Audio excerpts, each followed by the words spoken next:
এই স্কুলত কোনো ইয়াও নাই, এই কোনো ল্যাব নাই হ্যাঁ। আর এনে ভিড়ে যে ল্যাব তৈরি করে চাইছে আবার তাক না দে, এবার মার্কেট করেছে। এটা একটা পাইছে খাবার জায়গা একটা করে দেখবে। সরকারের কাছে আমাদের আবেদন, এই স্কুলে সঠিক ইজ্জত থাক, এই কামাই করে আস্থা করে দেওয়া যাইবে না। এইটাই হল কথা ভাইয়া, অবৈধ স্থাপনা ভাঙি ফেলে লাগবে। একদম কথা বলবে, একদম সাধারণ আমি হ্যালো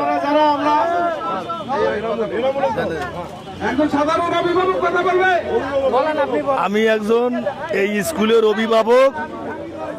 আমি গত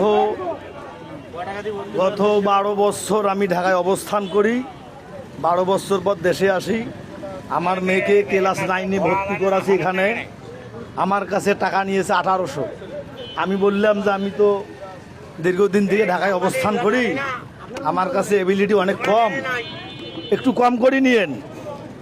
আমাকে বললো কোনো অপশান নাই, 1800 টাকায় আমার কাছে নিছে, কোনো রসিদ দেয় নাই। আর 1400-1500 স্টুডেন্টের রসিদ ছাড়া এভাবে 1400-1500 স্টুডেন্টের কাছে যে স্কুলের সহকারী প্রধান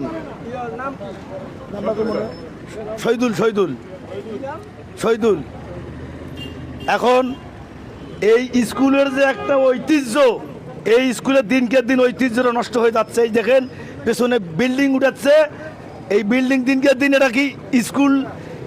এখানে ছাত্র ছাত্রী ক্লাস করবে, ক্লাস শেষে খেলাধুলা করবে। এই খেলাধুলার মাঠটাকে এই স্কুলের কর্তৃপক্ষ এই মাঠটাকে দিনকে দিন বিল্ডিং মানে ভাড়া দিচ্ছে। এটা আমরা সরকারের কাছে আকুল আবেদন জানাই, বর্তমান সরকারের শিক্ষামন্ত্রীকে আকুল আবেদন জানাই, এই স্কুলের পাশে দাঁড়াতে হবে। আমি একজন অভিভাবক হয়ে এই স্কুলের বিচার চাই। ধন্যবাদ সবাইকে।